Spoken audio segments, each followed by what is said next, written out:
من فيض مولانا الغفور قرآن رب العالمين جاء لنا نبراس نور فيه السعادة واليقين أسمى المعاني في السطور نسمو بها دنيا ودين نلقى الشفاعة في النشور بدلائل النور المبين في حفظه تحلو الأمور ما خاب من يرجو المعين نلقى الشفاعة في النشور بدلائل النور المبين بدلائل النور المبين.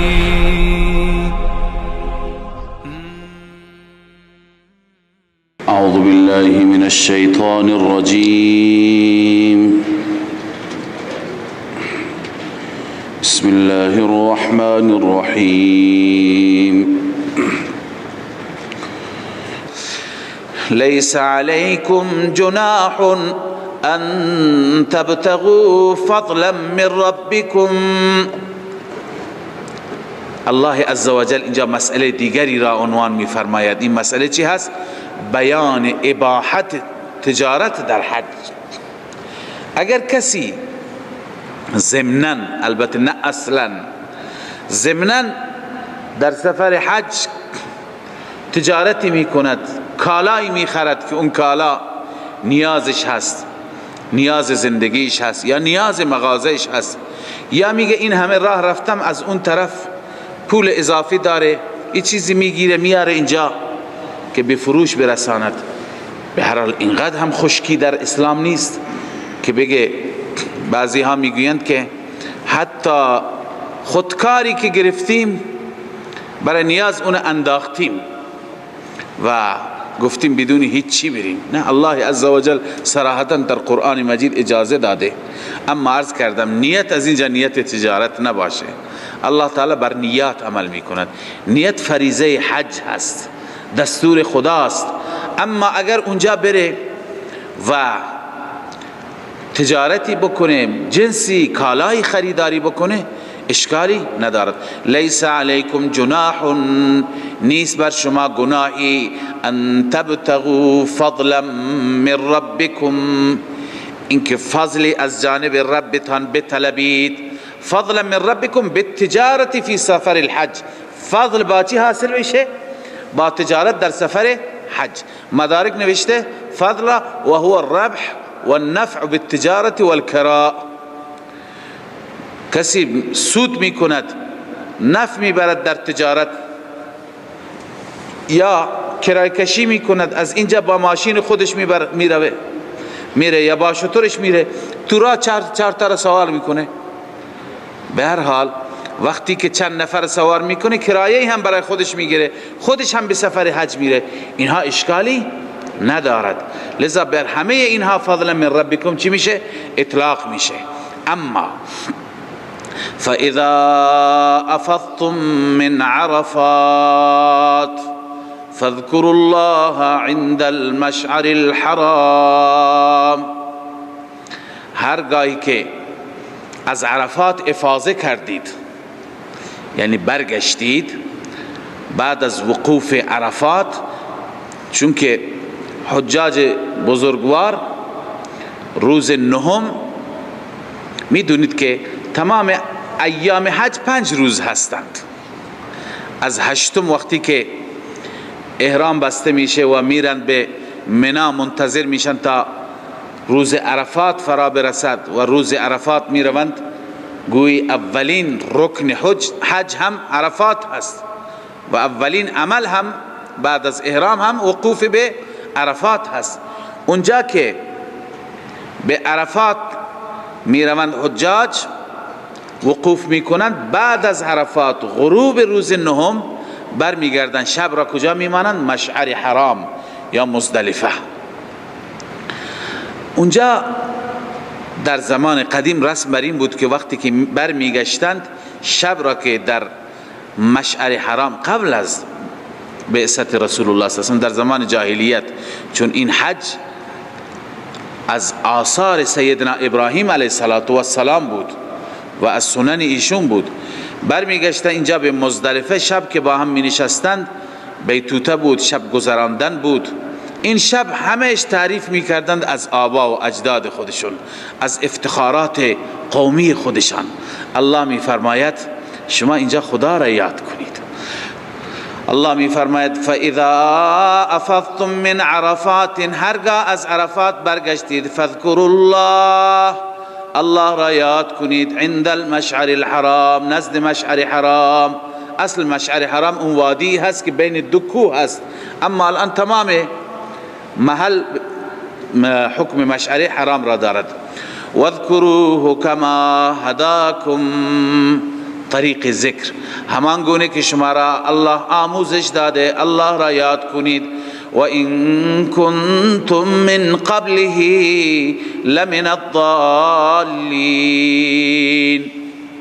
این مخففه من المثقله هست، به درستی که شما بوده قبل از این از گمراهان. از گمراهان یاد کنید، شما قبلا گمراه بودید. مراد از گمراهی چیه؟ المراد من الضلال الجهل بالایمان و مراسم الطاعات. روح المعانی، قبل از این ایمان را نمیدونستید، طاعت را نمیدونستید، مناسک حج را بلد نبودید. الله شما را از این گمراهی به در آورد، شما را ایمان داد، شما را احکام داد، علم داد. لذا الان ربتون را یاد کنید. ثم افیضوا من حیث افاض الناس واستغفروا الله ان الله غفور رحیم. الله می فرماید سپس برگردید از آن جایی که مردم برمیگردند، واستغفروا الله، الله را از الله معافی بخواهید، مغفرت بطلبید. ببینید قریشی ها، این در واقع سبب نزول این آیت، قریشی ها و اهل مکه و کسانی که بر دین قریشی ها بودند یا وابسته به اونها بودند که اینها را در اصطلاح حمص می گفتند، اینها برای خودشون در این باب یک مذهب جداگانه داشتند. اینها می گفتند ما اهل حرم هستیم. حدود حرم اونجا عرض کنم که وقتی از مکه مکرمه تشریف ببرید به منا هست و از منا میری به مزدلفه، از مزدلفه که خارج میشی به طرف عرفات، عرفات خارج از حرم است. اینها میگفتن ما باشندگان حرم هستیم، برای ما اجازه نیست که از حرم خارج بشیم. لذا وقتی که میخواستن برن به وقوف عرفات، اینها به عرفات نمیرفتن، میگفتن عرفات خارج از حرم است. عرفات چیه؟ خارج از حرم است. چیکار میکردند؟ می آمدند و مزدلفه می ماندند. مردم می رفتن عرفات، از عرفات بر می گشتند. اینها خودشون را بالاتر از این مسائل می دانستند. روایتی از ام المؤمنین عایشه صدیقه رضی الله عنها است، می خوانم عن عایشه رضی الله تعالی عنها كانت قریش و من دان دینها، قریشی ها و کسانی که بر مسلک قریشی ها بودند، بر مذهب قریشی ها بودند، یقفون بالمزدلفه، مزدلفه می ایستادند، وقوف می کردند، به طرف عرفات نمی رفتند. و کانوا یسمون الحمص، خودشون را چی می گفتند؟ حمص می گفتند، اینایی که باشندگان حرم بودند. و کانت سائر العرب یقفون بعرفات، بقیه عرب ها می رفتند در عرفات می ایستادند، وقوف می کردند. خب این در زمان جاهلیت بود. الله تعالی در اسلام و حج اسلام این دستور را صادر فرمود که اهل مکه بدانند مثل بقیه مردم باید برن به عرفات، باید از حرم چی بشن؟ خارج بشن. لذا الله می فرماید ثم افیضوا من حیث افاض الناس، برگردید از آن جایی که مردم برمیگردند. واستغفروا الله، از الله مغفرت بطلبید برای کوتاهی هایتون. ان الله غفور رحیم، به درستی که الله بخشاینده و مهربان هست. فاذا قضیتم مناسککم، زمانی که شما تمام کردید مناسک خودتان را بعد از منا. الله بعد از منا یعنی رمی جمرات، وقتی که میرید در منا چی میکنید؟ انتظار میمانید، اونجا منا اقامه میکنید. الله میفرماید فاذا قضیتم مناسککم، هرگاه که مناسک خودتان را تمام کردید، فاذکروا الله کذکرکم آباءکم، الله را یاد کنید مثل یاد کردنتان پدرانتان را، همان گونه که تا دیروز پدران را با افتخار از حماسه های اونها، از دلاور مردی های اونها تعریف می کردید. او اشد ذکرا، یا بیشتر از آن، شدیدتر از آن، بیشتر خدا را یاد کنید. الله عزوجل حج کنندگان را اینجا تقسیم می کند. فمن الناس من یقول، بعضی از مردم هستند کسانی که میگویند ربنا آتنا فی الدنیا. اینجا بنویسید به دلیل انکار قیامت، چون که اینجا اشاره به حج کنندگان از مشرکین هستند، مسلمانان اینگونه نیستند. میگویند ربنا آتنا، پروردگارا به ما عنایت بفرما، فی الدنیا، فقط در دنیا، فقط در دنیا، و ما له فی الآخرة من خلاق. این نتیجهش هست، نتیجه این دعا. خداوند میفرماید نیست برای این انسان من خلاق، هیچ نصیبی، هیچ بهره‌ای. این انسان بهره‌ای ندارد، چون این فقط دنیا میخواد. چطور دنیا میخواد؟ قرطبی از ابن عباس رضی الله عنهما نقل میکنه، عن ابن عباس رضی الله عنهما ان المشرکین كانوا یقولون اذا وقفوا، وقتی که وقوف میکردن، اللهم ارزقنا ابلا و بقرا و غنما و عبیدا، خدا شتر بده، گاو بده، گوسفند بده، مال بده، بله، عبیدا و اماء، برده بده، کنیز بده. و ما كانوا یطلبون التوبه والمغفره، توبه و مغفرت نمیخواست. این عبارت مال کبیر بود، امام رازی. و كانوا يسألون، قرطبی میگه، و كانوا يسألون الابل والغنم والظفر بالعدو ولا يطلبون الاخره. قرطبی شتر میخواستند، گوسفند میخواستند، موفقیت در جنگ ها بر علیه دشمنان میخواستند، اما از آخرت خبری نبود، چون که ایمان به آخرت نداشتن. به این خاطر این قید را اول زدیم، به دلیل انکار قیامت. ایمان به آخرت نبود. مؤمن اگر میخواهد، لذا ادبش اینه که آداب دعا اینه اول آخرت بخواهد.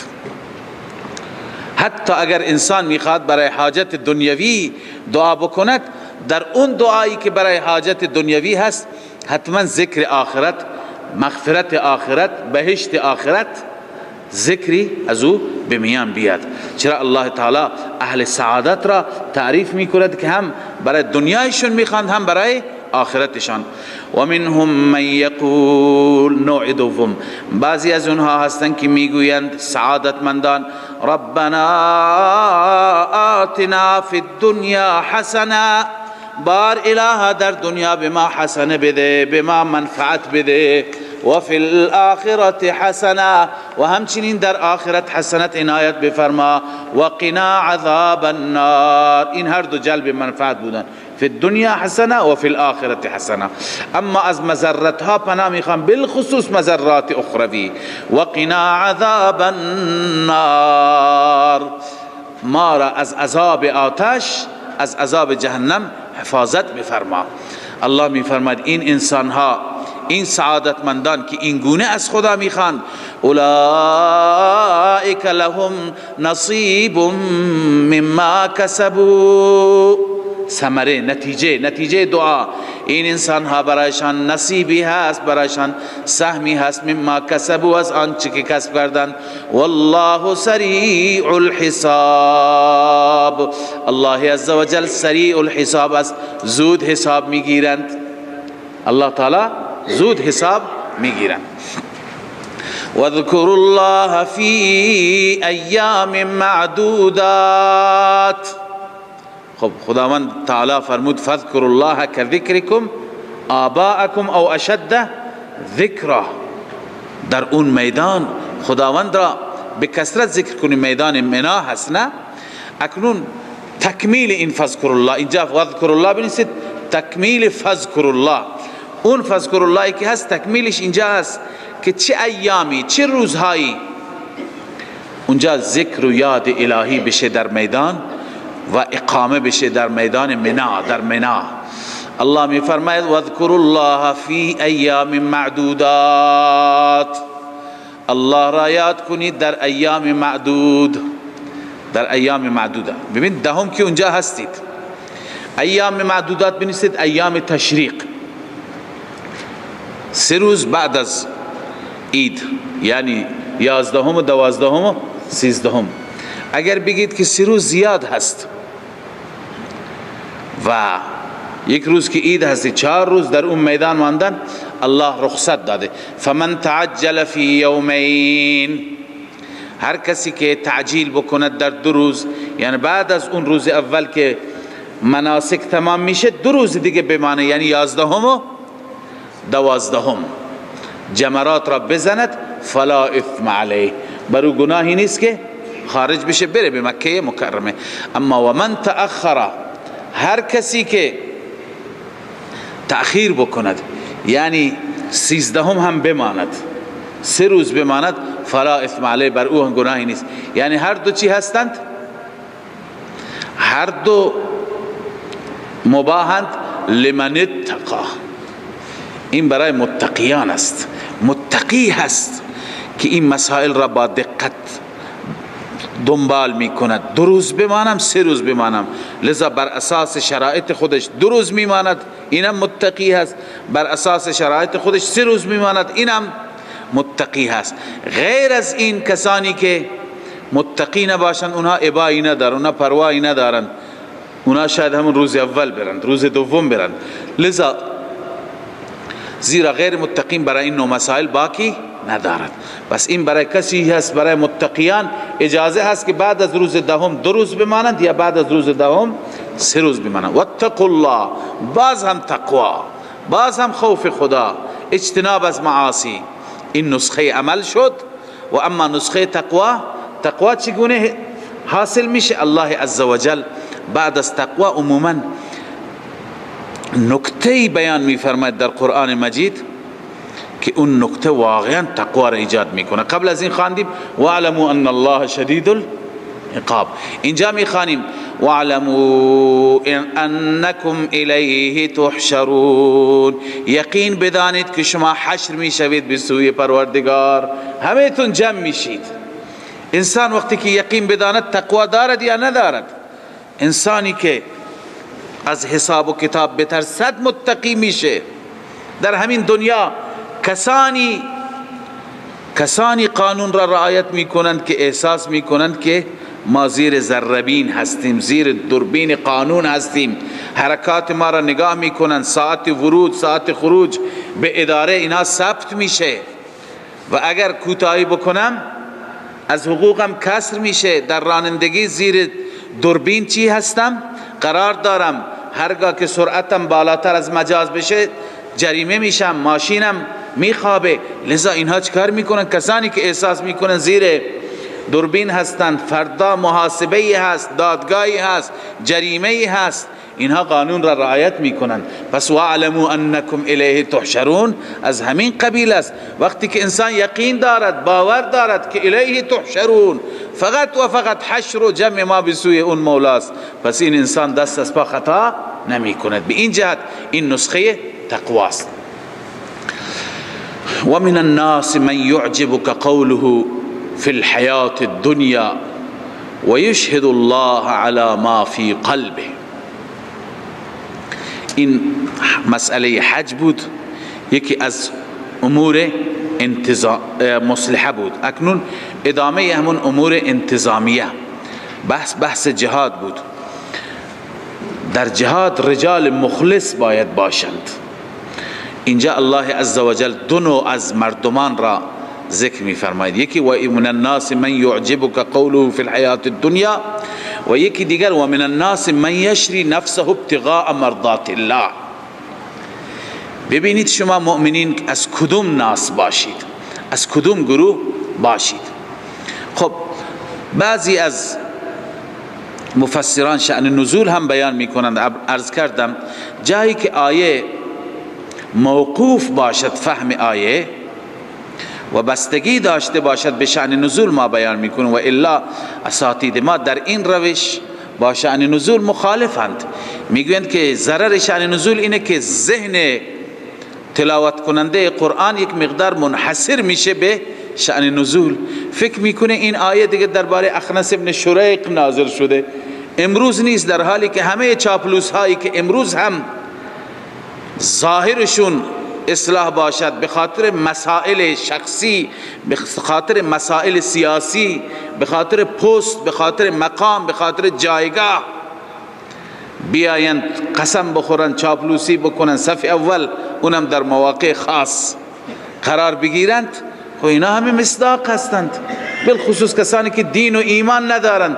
خیلی از افراد هستند که اصلا در طول زندگی نماز نخوندند، نماز بلد نیستند، الان به هر حال نیاز به رأی مردم دارند، نیاز به حمایت مردم دارند، میان صف اول بلد نیستند چطور بیستند، بلد نیستند که چطور نماز بخونند، خجالت هم میکشن بپرسند از کسی.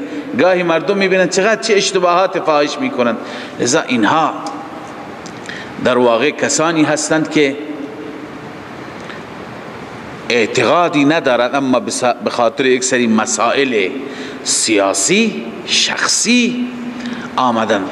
لذا الله این آیه را گرچه میگویند در رابطه با اخنس ابن شریق هست، منافقی بود و یک مقداری البته تعارض هم معلوم میشه، چون این اخنس ابن شریق مال مکه بود، اهل مکه بود، و از طرفی بیشتر مفسران میگن مکه منافق نداشت، منافقین در مدینه بودند، ولی این آیه مدنی هست، به این خاطر زیاد شأن نزولها مورد اعتماد نیست. الله عزوجل مطلقاً انسانی که این صفات را داشته باشد او را مورد نکوهش قرار میده.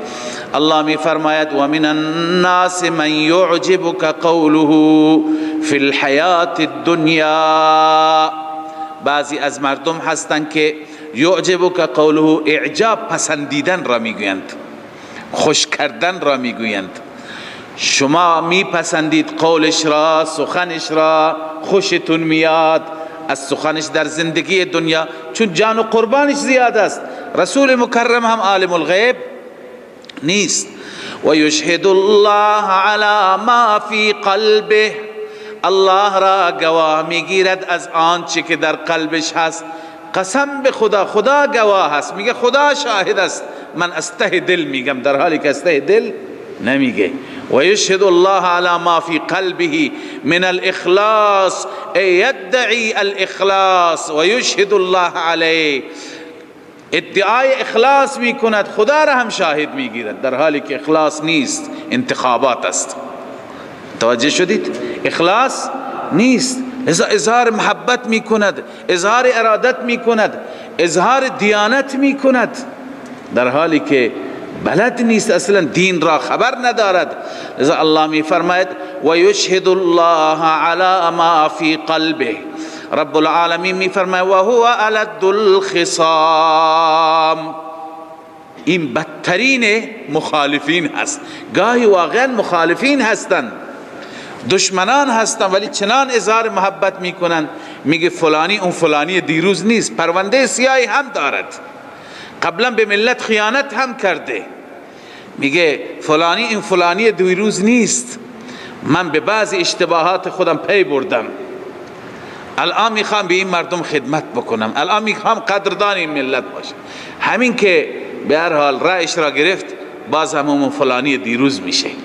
و هو الد الخصام، این بدترین دشمن هست، خصومت کننده، عداوت، کسی که عداوت دارد این سرسخت ترینش هست، چون این منافق بود. نه و اذا تولا سعى فی الارض، الله می فرماید وقتی که پشت میده از مجلس شما بلند میشه، سعى فی الارض، سعی میکند در زمین، لیفسد فیها، تاکه در زمین فساد بکند، و یهلک الحرث والنسل، حرث و نسل را از بین ببره، یعنی همه نوع فساد. و یهلک الحرث و النسل تفسیر فساد هست. حرث به معنی کشت به مردم ضربه مالی میزند و نسل عرض کنم که نسل را از بین میبرد، چه نسل حیوانات چه نسل انسان ها. ببینید گرچه میگویند اخنس وقتی که بلند شد از محضر رسول الله، اخنس ابن شریق، این منافقی که قرآن ازش یاد کرده، یک جای خرمنی را آتش زد، مال مسلمانان بود، و جای حیوانی را کشت از بس که غیظ داشت، بغض داشت. الاغی را کشت که برای کاروبار کشاورز مظلوم بود. ولی خب لازم نیست حتما الاغی باشد یا حتما خرمن گندمی باشد. و یهلک الحرث و النسل، یعنی به مردم ضربه مالی میزنه، به مردم ضربه جانی میزنه، فرزندان مردم را بعد از اینکه به جایگاهی مینشیند مردم را میکشد، از بین میبرد به خاطر مسائل واهی، به خاطر بهانه ها ضرر مالی میرساند. اینها همه ضررهای مالی جانی چی هستند؟ یهلک الحرث و النسل هستند. و اگر ما دقت بکنیم بیندیشیم، همه مسائل به هر حال صریحا گفته نمیشه. آیات قرآن مجید، چون قرآن کتاب جاودانه هست و آیاتش بروز هستند، قرآن از هر زمانی داره حکایت می کند و در هر زمانی این آیات مطابقت دارد. والله لا يحب الفساد، خداوند فساد را دوست ندارد. و اذا قیل له اتق الله، هرگاه بهش گفته میشه اتق الله، از خدا بترس، نسبت به مردم ظلم نکن، از همین مردم، از موقعیت همین مردم سوء استفاده کرده به اینجا رسیدی. اخذته العزه، عزه اینجا به معنی غرور، تکبر، او را غرور میگیرد بالاسم، به گناه، یعنی با توجه به اینکه گناهکار هست، لذا عزتی که از روی گناه باشد، عزتی که از روی طاعت و بندگی باشد، اون عزت است. اما عزتی که از طریق گناه باشد، اون چی میشه؟ نخوت و کبر. العزه فی الاصل خلاف الذل، در واقع عزت خلاف ذلت است. اما و ارید بها الانفه والحمیه مجازا، روح المانی اینجا مجازا به معنی چی هست؟ غرور هست، به معنی تکبر هست. لذا اخذته العزه، غرور و تکبر به گناه او را میگیرد. الله میفرماید که این انسان ظلم میکند، سوء استفاده میکند، به مردم ضربه میزند، جان مردم را، مال مردم را تعرض میکند. فحسبه جهنم، نتیجه اخروی، فحسبه جهنم، این انسان را کافی است جهنم. فحسبه ای کافی، جهنم کافی است، دیگه نیازی به جزای دیگه نداره. ولبئس المهاد، فراش بسیار بدی هست، جای بسیار بدی هست جهنم. و من الناس من یشری نفسه ابتغاء مرضات الله. خب بحث جهاد بود. این کسی هست که در مقابل جهاد هست، ضد جهاد است، و اکنون این کسی که ذکرش می آید این مدافع جهاد هست، مجاهد فی سبیل الله هست. اما همه مردم مثل هم نیستند، بعضی ها منافق صفت و بعضی ها مخلص. و من الناس، بعضی از مردم، الله عزوجل یک گروه را نکوهش می فرماید، یک گروه را تعریف می کنند. بعضی مخلصین هستند، من یشری نفسه ابتغاء مرضات الله، یشری اینجا به معنی یبیعو هست، می فروشد نفسش را، جانش را برای رضای الله. گرچه می گویند این صهیب رومی بود که در سفر مکه مکرمه، در سفر هجرت، وقتی که دشمنان جلوش را گرفتند و نگذاشتند که هجرت بکند، فوراً سنگر گرفت و از سنگر با اونها مذاکره کرد. گفت که میدونید که من چه تیراندازی هستم، تیرم خطا نمیره، اگر بجنگم با شما هم می جنگم، ولی نمیخواهم. راه من را بگذارید، در عوض به شما هر چه دارم جایداد در مکه به شما میدم. آخر اونها را بخشید، به اونها جایداد خودش را آدرس داد، همه وسایل خودش را به اونها داد تا اونها هم موافقت کردند و گذاشتن بره سفر بکند، به مدینه منوره برسد. به هر حال هستند انسانهای مخلص. اکنون در صهیب اگر این روایت صحیح باشد، صهیب یک مصداقی هست. هر کسی میتواند هم در زمان رسول الله هم در این زمان مصداقی این آیه باشد. هستند انسانهای مجاهد صفتی که خودشون را در راه الله تقدیم میکنند، مالشون را، جانشون را، همه چیزشون را. الله اینها را در مقابل اون منافق اولی چی؟ مورد تعریف قرار میده. و من الناس من یشری نفسه ابتغاء مرضات الله. بعضی از مردم هستند که میفروشند نفس خودشون را برای رضای الله. والله رؤوف بالعباد. غرضش را ابتغاء مرضات الله، غرضش را یشری یعنی یبیعها. الله تعالی رؤوف هست، مهربان است نسبت به بندگان. این بندگان جایگاه خاصی، منزلت خاصی عند الله دارند. یا ایها الذین آمنوا ادخلوا فی السلم کافه. این هم ترغیب به سوی جهاد است. ببینید بعضی از احکام را که راحت باشند به اونها عمل بکنیم، بعضی از احکام را که اون احکام شاق باشند، مشکل باشند، مثل جهاد در راه خدا، به اون احکام عمل نکنیم. به هر حال اینجور نمیشه. الله تعالی میفرماید اگر مسلمان میخوای بشی 100%، 100%، ادخلوا فی السلم کافه، کاملا مسلمان بشید و از راههای شیطان، از مسیرهای شیطانی، از چیزی که شیطان ارائه میداد هرگز پیروی نکنید. باز همین آیه عمومی هست، گرچه بگن که در رابطه با بعضی از علماء یهود که میخواستن تقدس شنبه هم حفظ بشه و گوشت شتر هم خورده نشه، هم حلال بدانه هم نخورند، نه، الله عزوجل به صورت عموم بیان فرموده. یا ایها الذین آمنوا ادخلوا فی السلم کافه. ای مؤمنان داخل بشید در اسلام کامل، به صورت کامل. ولا تتبعوا خطوات الشیطان، بنویسید بالتفرق والتفریق. هر کسی برای خودش راهی انتخاب نکند، هر کسی مسیری که شیطان نشان میده انتخاب نکند. ولا تتبعوا خطوات الشیطان انه لكم عدو مبین.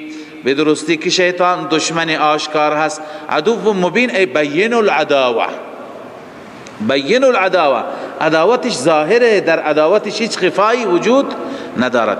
فإن زللتم من بعد ما جاءتكم البینات. اگر زلت آمد، لغزش آمد بعد از اینکه بینات آمده، بعد از اینکه دلائل تکمیل شده، فاعلموا ان الله عزیز.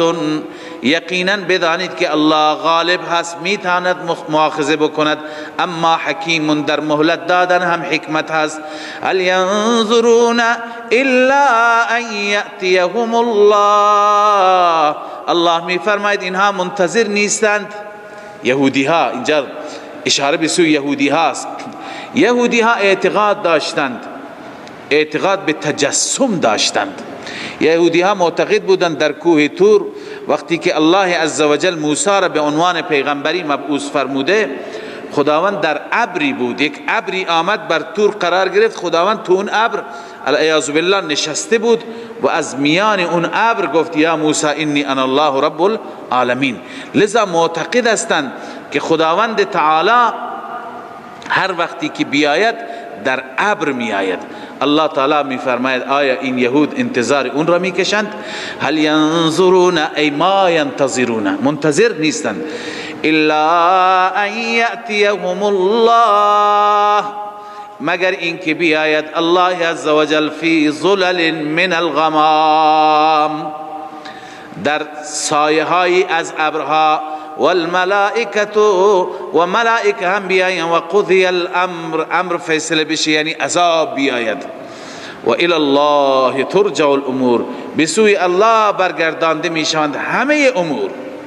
من جمله اون امور چی؟ امر هلاک شما هم بسوی خداست هر وقتی که خدا فیصله بفرماید. سل بنی اسرائیل کم آتیناهم من آیت بینه، نمونه تخویف دنیوی هست. الله می فرماید سل بنی اسرائیل، از بنی اسرائیل سوال بفرما، بپرس کم آتیناهم من آیت بینه، چقدر آیات واضح، آیات روشن بهشون دادیم، اما اونها چیکار کردند؟ نعمتهای خدا را تبدیل کردند. نعمتهای خدا را یعنی آیات و دلائل منظور هستند. ببین دلیل خودش یک نعمتی هست. چرا؟ دلیل چشم ما را باز می کند، ما را با واقعیت آشنا می کند، گمراه نمیشیم. این که گمراه نشیم نعمتی بزرگتر از این داریم؟ لذا فقط پول و سرمایه نعمت نیست، بلکه گاهی راه حق بزرگترین نعمت است، از پول و سرمایه هم ارزشش بیشتر است. الله می فرماید و من یبدل نعمت الله، هر کسی تبدیل بکنه نعمت الهی را. پس مراد از نعمت چی؟ آیات و دلایلی هستند که سبب رشد و هدایت میشد. اینجا امام رازی نوشته المراد آیاته و دلائله، المراد آیاته و دلائله، مراد از نعمت الله آیات و دلائل الهی هستند. و هی من اجل اقسام نعم الله، از بزرگترین اقسام نعمتهای الهی هستند. چرا؟ لانها اسباب الهدى والنجات من الضلاله، لانها اسباب الهدى والنجات من الضلاله، چون آیات الهی سبب هدایت میشن، انسان از ضلالت و گمراهی نجات مییابد. الله می فرماید و من یبدل نعمت الله، هر کسی که نعمت الهی را تبدیل بکند، من بعد ما جاءته، بعد از این که نعمت یعنی اون دلیل پیشش آمد، فان الله شدید العقاب، به درستی که الله سخت او را عذاب میده، خدا مؤاخذه میکند. خب چرا انسان آیات الهی را، دلائل را نادیده میگیرد؟ انسان وقتی که حب دنیا بر او غلبه بکند، بر حب دین غلبه بکند، اون وقت انسان بدبخت این راه را میگیرد. لذا الله عزوجل میفرماید مرض یهود چی بود؟ زین للذین کفروا، علت تبدیل نعم الله، علت تبدیل نعمت الله، نعمتهای الهی. زین للذین کفروا، مزین شده برای کسانی که کفر کردند، آراسته شده برایشان الحیات الدنیا، زندگی دنیا، زندگی دنیا آراسته شده. به همین خاطر و یسخرون من الذین آمنوا، ثمره حب دنیا بنیست تحقیر مؤمنین. این ثمره محبت دنیا چی است؟ که مؤمنین را تحقیر میکنند. و یسخرون، مسخره میکنند، من الذین آمنوا، مؤمنین را. اما در حالی که مؤمنین در روز قیامت در یک جایگاه برتری قرار دارند. والذین اتقوا فوقهم یوم القیامه، کسانی که از الله میترسند یعنی مؤمنان، فوقهم، بالاتر هستند، در اعلی علیین روز قیامت. مؤمنین در بهشت هستند، در بالاترین طبقات، و اینها در پایین طبقات جهنم. والله یرزق من یشاء بغیر حساب. این والله یرزق من یشاء هم پیام بزرگی دارد. اون مردم چرا مؤمنین را تحقیر میکردن؟ به خاطر مال، پول داشتن، مؤمنین نداشتن. الله میفرماید که این مدار عزت و ذلت نیست، رزق به دست الله است، هر کسی را که الله بخواهد میدهد. لذا اون چیزی که کمال خودت نیست الله بهت داده، این باعث افتخار بشه برایت، باعث غرور بشه؟ نه خیر. این فکر بکن که اونی که نداره اون هم خدا نداده، منی که دارم من هم خدا داده. نه زرنگی من هست و نه تنبلی او و نابودی او، بلکه همه چیز به دست الله است. والله یرزق من یشاء، الله است که رزق میده هر کسی را بخواد، مؤمنا کان او کافرا، چه مؤمن را میده چه کافر را، بغیر حساب نمیکنه. کان الناس امة واحده. الله عزوجل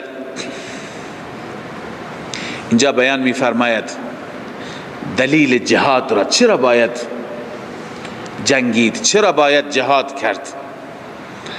به دلیل اینکه بسیاری از مردم آمدند این امت را متشتت کردند، متفرق کردند، تکه تکه کردند، دسته دسته کردند. چطور؟ ببینید همه مردم در ابتدا یک گروه بودند، یک دسته بودند. خب وقتی که یک گروه بودند و یک دسته بودند، چرا انبیا را فرستادند؟ الله تعالی انبیا را فرستادند. دلیل انبیا، یکی از دوستان چند روز پیش سوال کرد وقتی که در زمان آدم شرک نبود چرا آدم مبعوث شد؟ خب دلیلش اینه فقط برای شرک مبعوث نمیشن، مبشرین و منذرین. خداوند انبیا را فرستاد هم به منظور بشارت، کسانی که عمل بکنند و کسانی که عمل نکنند اونها را بترسانند از عذاب خدا. الله می فرماید کان الناس امة واحده. امة واحده تفسیر روح المانی نوشته متفقین علی التوحید، همه بر یک اصول بودند، همه توحیدگرا بودند. فبعث الله النبیین مبشرین و منذرین. اما ببینید مردم با هم اختلاف کردند، مردم دو دسته شدند، چند دسته شدند. نیاز پیدا شد انبیا بیاند کسانی که بر مسیر خدا هستند اونها را بشارت بدن، اونهایی که بر مسیر خلاف خدا هستند اونها را بترسانند. فبعث الله النبیین مبشرین و منذرین. این علاج اختلاف بنویسید، معالجه اختلاف. الله تعالی فرستاد نبیین را مبشرین، دلیل اول بعثت، مبشرین برای بشارت دادن، و منذرین دلیل دوم بعثت برای ترساندن. و انزل معهم الكتاب بالحق. این علاج اختلاف است. راه حل اختلاف چیه؟ کتاب. به قانون خدا، به کتاب خدا مراجعه بکنیم. و انزل معهم الكتاب. کتاب هم همراه انبیا فرستاد، بالحق، بحق. اما حکمت کتاب چی بود؟ لیحکم بین الناس فیما اختلفوا فی، تاکه محاکمه بفرماید، فیصله و داوری بفرمایند بین مردم در آنچه که مردم اختلاف دارند در آن. خب این اختلاف کنندگان چه کسانی بودند؟ اختلاف کی انداخت؟ چرا انداخت؟ کی انداخت؟ سه سوال بودن، نه؟ گفتیم بار بار خداوند به این سه سوال جواب میده. اختلاف کس نے ڈالا، کیوں ڈالا، کب ڈالا. این اصطلاح حضرت استاد رحمه الله بود، همیشه میگو اختلاف چه کسی انداخت، چرا انداخت، چه زمانی اختلاف. الله می فرماید و مختلف فیه، اختلاف نینداخت الا الذین اوتوا. این جواب اول، جواب سوال اول. اختلاف انداختن مگر کسان نینداختن مگر کسانی که اوتوه ای اوتو الکتاب، یعنی آخوندها، ملاها، علما. عوام جاهل هیچ وقت اختلاف نینداختند. عموم مردم اختلاف درست، عموم چی کار دارن با مسائل؟ اونها نگاه میکنن به دهن اهل علم، اونها چی میگن. پس این آخوند هست که اختلاف انداخت. چه زمانی انداخت؟ من بعد ما جاءتهم البینات، بعد از اینکه بینات آمد، دلائل آمد، حق براش واضح شد. این نیست که نمیدونه، جاهله، نه، خوب میدونه. خب چرا؟ وقتی که میدونه چرا؟ بغیم بینهم، چرا انداخت؟ بغیم بینهم، به خاطر حسادت بین آنها و بین دعات التوحید بنویسید. بین اونها و بین داعیان توحید، دعوتگران توحید چی هست؟ حسادت است. حسادت میکنن، میگن که چرا اینها. لذا روی حسد و بغاوت هست که اینها چی؟ اختلاف می اندازند و الا حق را اینها می دانند. پس الله عزوجل می فرماید چون که اینها اختلاف انداختند، علماء سوء، علماء بد عمل، نیاز پیدا شد انبیا بیایند و این اختلافات را برای مردم روشن بکنند. خب الله وقتی که انبیا را فرستاد، فهدى الله الذين آمنوا لما اختلفوا فيه من الحق باذنه. رب العالمین هدایت فرمود کسانی را که ایمان آوردند، لما اختلفوا برای آنچه که اختلاف کردند در آن، من الحق، من الحق بیان ما هست، برای آنچه یعنی حق، آنچه اختلاف در چی داشتن؟ در حق داشتن. به اذنه یعنی به توفیقه، خداوند با توفیقش که توفیق عنایت فرمود به مؤمنین، فهدى الله الذين آمنوا، مؤمنین را با توفیق خودش چی کرد؟ هدایت فرمود. والله یهدی من یشاء الى صراط مستقیم. رب العالمین هدایت می فرماید هر کسی را که بخواهد به سوی راه راست، به صراط مستقیم. ام حسبتم، اکنون خداوند ترغیب میده به سوی جهاد، ترغیب به سوی جهاد، چون که بحث جهاد بود، انفاق بود، در وسط امر مصلحی آمد. خدا می فرماید که شما انتظار دارید بدون مشقت، بدون زحمت، بدون رنج به بهشت برید؟ همینطور که در خانه های سرد کلری زندگی بکنید، برای دین ذره زحمت نکشید، نه جانتون نه مالتون زحمت اذیت نشید و مستقیم برید به بهشت، نه خیر. این خیال را از سرتون بیرون کنید. الله می فرماید ام حسبتم، آیا شما گمان دارید، ان تدخلوا الجنه، این که وارد بهشت بشید، در حالی که ولما یأتکم مثل الذین خلو من قبلکم، در حالی که هنوز نیامده پیش شما، مثل به معنی واقعات، حوادث، احوال کسانی که خلو من قبلکم، گذشتن قبل از شما، یعنی مصائبی که بر امتهای گذشته بر شما هنوز نیامده. مستهم البأساء والضراء، رب العالمین می فرماید به آنها بأسا رسید، یعنی ضررهای مالی، و الضراء ضررهای جانی، و زلزلوا، و آنها متزلزل شدن بنسبت به انواع البلایا، با انواع بلاها، با انواع مصیبتها اونها تکان خوردند. حتی یقول الرسول والذین آمنوا، حتی که رسول هم به التجا افتاد، پیامبران هم به فریاد افتادند. والذین آمنوا، و صحابه اونها، پیروان مخلص اونها به فریاد افتادند. والذین آمنوا، کسانی که با اون رسول ها بودند چی گفتند؟ متی نصر الله، این استفهام طلبی هست.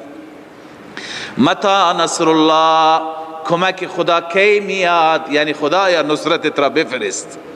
متی نصر الله، وقتی که به این حد رسیدند، به زلزله افتادند، به تنگ آمدند که بی اختیار فریاد زدند، الله می فرماید این زمان من اجابت کردم. الا ان نصر الله، بنویسی اجابت الهی.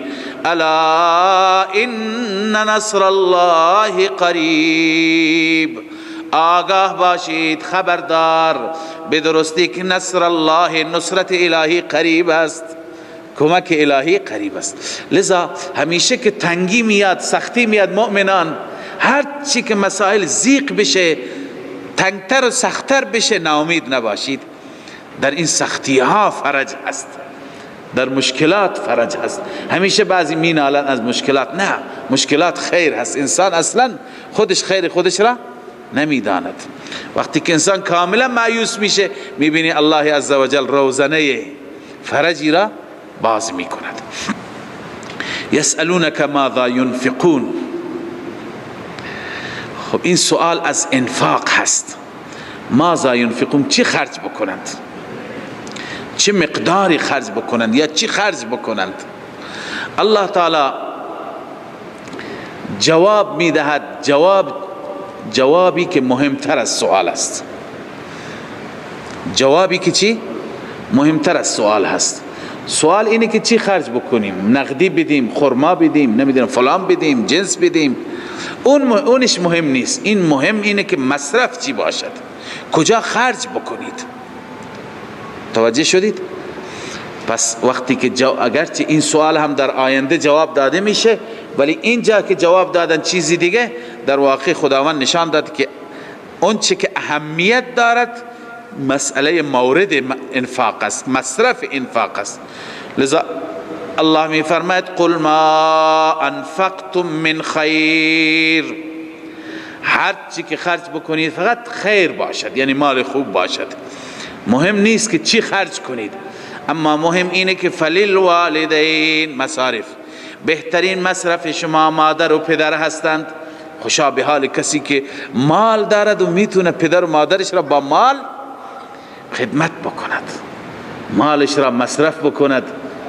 عزیزی آمد پدرش دیروز فوت کرد، خداوند رحمتش بکند، و آمد مشوره بکند، ولی به ذهنم آمد گفتم که بهترین پول شما همین پولیه که الان داری برای بیمارستانش میدی، و بهترین روزهای شما در دنیا هم بدونی همین روزهایی هستن که شب و روز شما بیار الحلاف هستید، 3 نفر 4 نفر به بیمارستان میرید. این روزها دوباره نصیبتون نمیشه. لذا بعضی ها از بیماری پدر و مادر گاهی به تنگ میاند. خب شاید مردم الحمدلله اکثرا سخاوت دارن، از خرج کردن به تنگ نیاند، از خدمتهای جانی به تنگ بیاند، ولی بهترین مصرف هم برای مال انسان هم برای جان انسان، که جان را انسان خدمت بکند، برای پدر و مادر هست. الله می فرماید فللوالدین، برای پدر و مادر هست. بعد از پدر و مادر والاقربین، برای خویشاوندان، چون خویشاوندان هم از طریق همون پدر و مادر خویشاوند ما هستند. باز هم اینجا فضل برمیگرده به پدرگاهی انسان با خویشاوندان پدر محبت میکنه، ببینیم پدر خیلی خوشحال میشه، با خویشاوندان مادر محبت میکنه، مادر خوشحال میشه که این فرزند با خویشاوندان من محبت میکنه. لذا پس نسبت اونها هم به خاطر چیه؟ پدر. باز هم فضل برمیگرده به پدر و مادر. والاقربین، و با اقربین خویشاوندان، والیتاما والمساکین، و همچنین بهترین انفاق اون انفاقی است که برای یتیم مصرف میشه، برای مسکین مصرف میشه، و ابن السبیل، برای مسافر مصرف میشه. و ما تفعلوا من خیر، اینجا ترغیب به سوی اخلاص است. خرج میکنی ببین الله فقط بدونه بس. و ما تفعلوا من خیر، هر خیری که انجام میدهی، هر انفاقی که میکنی، هر عملی که انجام میدی، فإن الله به علیم، الله به او دانا هست، الله میداند، الله خبر دارد. لذا الله خبر دارد، اخلاص داشته باش، برای خدا خرج کن. کتب علیکم القتال، بعد از انفاق موضوع جهاد، موضوع اصلی سوره است، نه؟ کتب علیکم القتال، ترغیب الی الجهاد. رب العالمین می فرماید فرض شده بر شما قتال، بر شما جهاد فرض شده، و هو کره لکم، در حالی که اون کره لکم ناپسند است برای شما. طبعا بنویسی پایین کرون، طبعا نمی پسندید، چون طبیعت انسان یکی هست عقل، یکی هست طبع. انسان مسلمان خب از عقلش کار میگیره، به طبیعت نگاه نمیکنه، خلاف طبیعت و خلاف نفس عمل میکنه. اما طبعا و هو کره لکم، برای شما چی هست؟ ناخوشایند هست، ناپسند است. در حالی که وعسى ان تکرهوا شیئا وهو خیر لکم، بسا اوقات شما نمی پسندید چیزی را، ناپسند دارید، در حالی که وهو خیر لکم، اون بهتر است برای شما. وعسى ان تحبوا شیئا وهو شر لکم، بسا اوقات شما می پسندید چیزی را، در حالی که و هو شر لكم. گاهی شما چیزی را دوست دارید، صلح را، امنیت را، آرامش را، در حالی که و هو شر لكم، گاهی این صلح و امنیت، فراخی مال، کثرت سرمایه، امنیت کامل، این انسان را غافل می کند، انسان را به بیراهه می کشد. لذا گاهی مشکلات هست، همیشه دغدغه هست، همیشه پریشانی هست. این دغدغه و پریشانی باعث میشه که انسان به الله نزدیک بشه، انسان همیشه به یاد الله باشه. لذا نوشتن در بعضی روزنامه ها، تحقیق از مال چند سال پیش، بررسی کردند که از همه مسلمانان بیشترین مسلمانانی که بیشتر پایبند هستند به دین، به شریعت، به احکام، به مسائل دینیشون مو به مو پایبندی داره، اون مسلمانانی هستند که در اقلیتند، اون مسلمانانی که مشکلات دارند، اون مسلمانانی که نه حکومتی دارن، نه قدرتی دارن، نه امکاناتی دارن، همیشه بر اونها ظلم میشه. اونهایی که ماشاءالله هم حکومت دارند، هم نفت دارند، هم سرمایه دارند، هم بزرگترین کارخانه های ماشین دارند، تمام دنیا و امکانات زیر دستشون هست، اونها العیاذ بالله تفریحاتشون در بانکوک و در کشورهای اروپایی و در لهو و لعب و در اون مسائل میگذرد. اما مسلمانان مظلوم که همیشه زیر شکنجه و کتک هستند، این مسلمانان، و نوشتن در اون تحقیق که از همه مسلمانان در اون زمان نوشته بودند بیشترین مسلمانانی که پایبندی دارن مسلمانان هندوستان هستند، چون مسلمانان هندوستان در میان هندوها و سیکها گرچه جمعیتشون خوبه، واقعا بر اونها ظلم، اونجا مساجدشون خراب شد، مسلمانان همیشه بالخصوص در اعیاد قربان که گاوها را میکشند چندین درگیری میشه، شهید میشن، کشته میشن، خلاصه انواع بلاها. و همینطور مسلمانان مظلومی هستن از نظر اقتصادی مالی وضعشون زیاد خوب نیست، اینها نوشتن بیشتر پایبند هستن. کسانی که رفتند هم میبینن که اونجا مسلمانان واقعا تقیدشان بیشتر است. الان مقایسه بکنیم مسلمانانی که در فشار هستن با این مسلمانانی که خداوند هدایتشون بکنه در کشورهای، بعضی کشورهای خلیجی هستند در رفاه کامل، اصلا خبری از دین و اسلام نیست.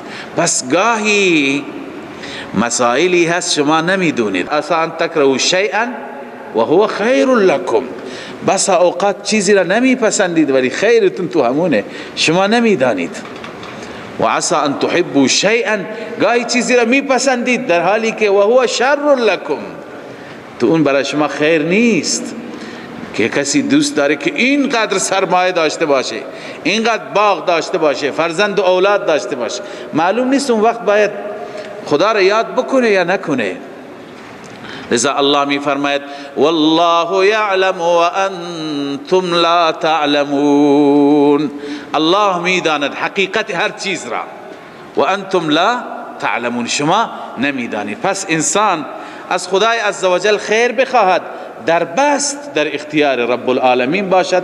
خدایا اون چی که خیر دنیا و آخرت من هست برای من مقدر بکن، این گونه بگوید و بعد افوض امری الی الله، خودم را به خدا می سپارم، به خدا بسپارد، هر چی که خدا برایش بیاورد. گرچه رسول الله صلی الله علیه وسلم هم تعلیم داده، دعا اما را یاد داده که از خداوند همیشه عافیت بخواهیم، آرامش بخواهیم، به هر حال خشونت و جنگ و درگیری و اینها نخواهیم از خدای عزوجل.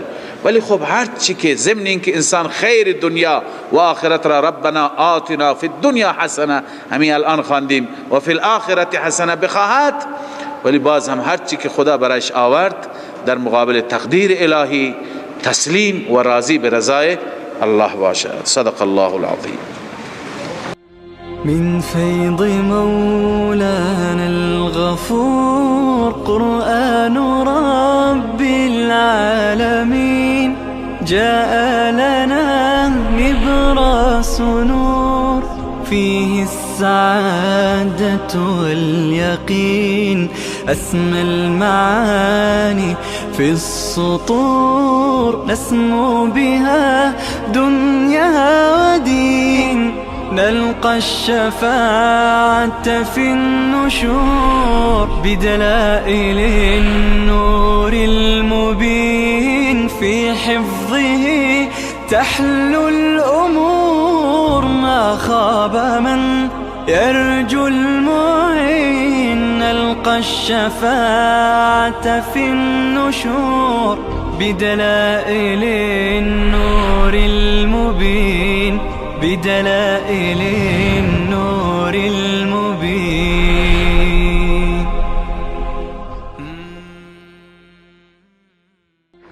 من فيض مولانا الغفور قرآن رب العالمين، جاء لنا نبراس نور، فيه السعادة واليقين.